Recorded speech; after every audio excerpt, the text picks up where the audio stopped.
It's the Foyo Yo Games. Back with another slept on TCG. Played this yesterday. Its name is Ivion. So, this one is refreshingly intuitive. As a matter of fact, we'll start this off by just reading the player reference card.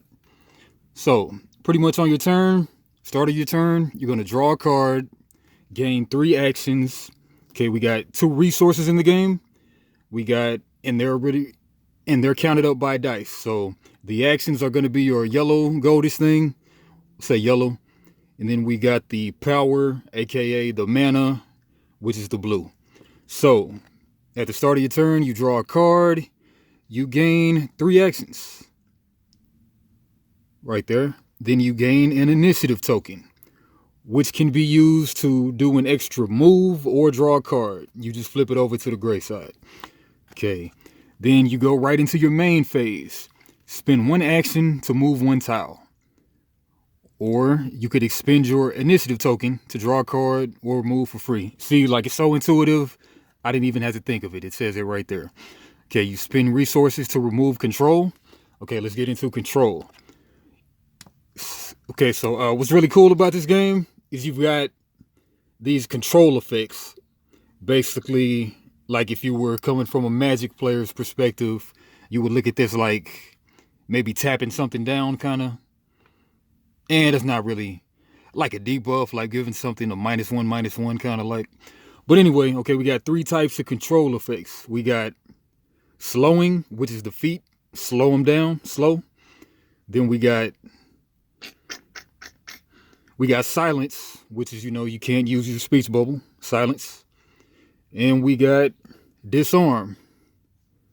Disarm, take your sword up off you. Okay, so the maximum control effect a person can have on them is 5 for each dice. They go up to 5, then when they're at 0, you just put them on the clear picture with no number. And these cards, let's go through the cards. Yeah, let's go through the cards. So, pretty much, if you have any instance of slow on you, say you have 1 slow on you, you can't play this card if it's in your hand. You've got to spend an action, yellow dice action, to get rid of 1 action, gets rid of 1 control effect. So you have 1 slow on you, spend 1 action, take your dice down, and then you get rid of that slow.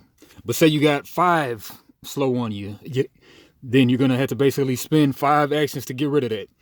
Okay. All right, we'll continue reading the card and then get into some other stuff. All right. Spend resources to remove control. Now we're on pay the cost of a card to play it. Yep, pretty much. I knew it. So intuitive. All right, so before we do that, we'll go into these decks, okay? So in the game, you're going to construct a 45 card deck, which will be composed of 1 archetype card, which these are the archetypes.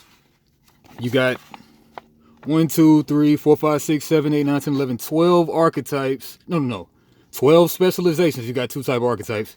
You got 12 specializations so far and 6 classes so far. So as we can see, we're playing with the Winterborn right there, if you can make it out. And then we're playing with the Steward. So Steward, Winterborn. So those specializations, they will come with their own card or whatever, whichever character you're playing with. So we're playing with Winterborn and we're playing with the Steward. So the specializations come with a 15 card deck, which I have right here. So Steward, 15 card deck. So you'll start the game with these 3 cards.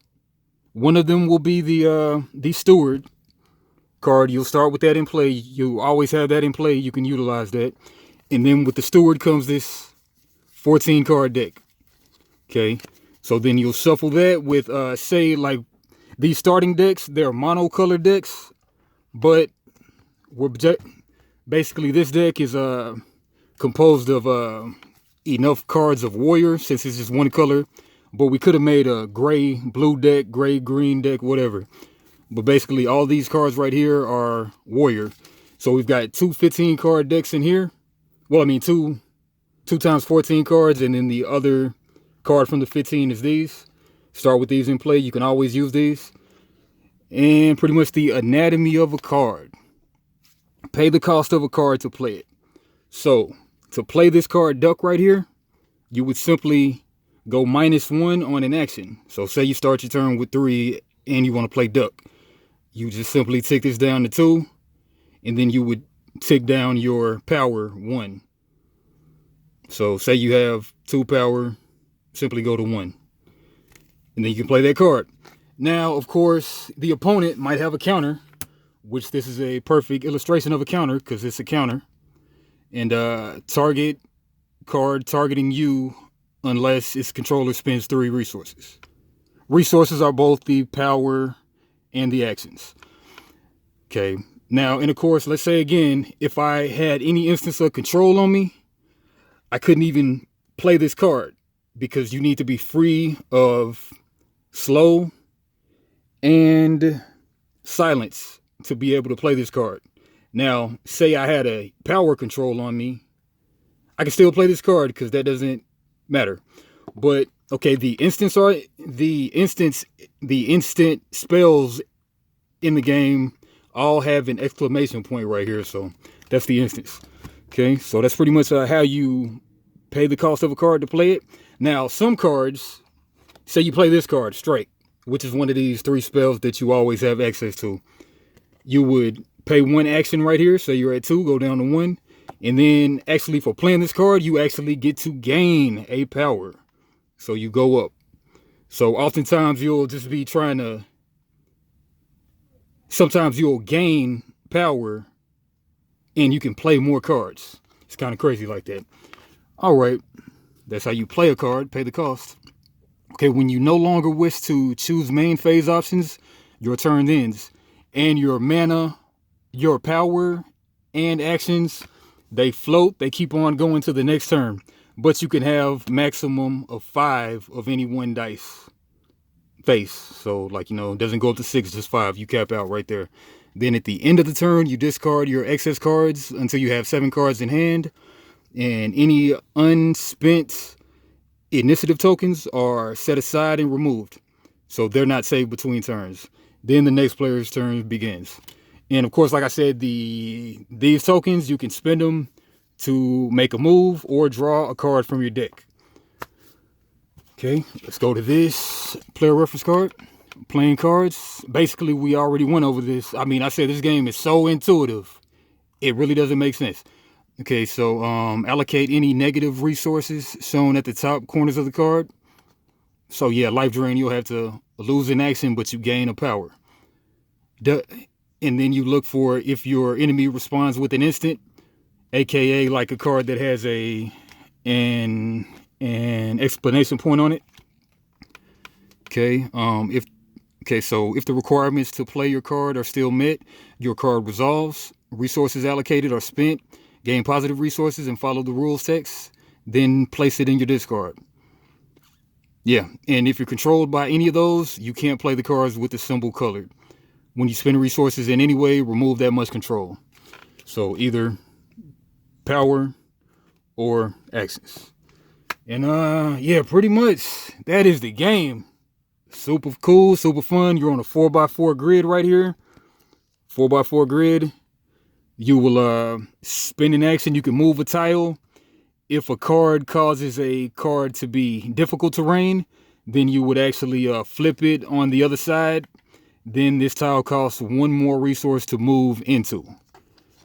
And oh yeah, so then we've also got this. Okay, so the card that you start, the archetype, the specialization card that you start the game with, this would indicate how much life you have at the beginning of the game. So Steward right here would start with 42 life. Winterburst dude right here would start with 36 life. We track that with the black D10s.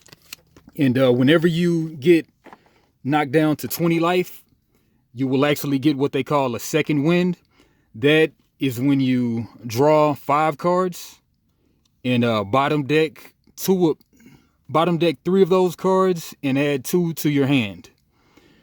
And that's a cool little mechanic in the game, second wind. And I think that's pretty much the whole game. Now there's deck construction, but we don't really even have to get into all that.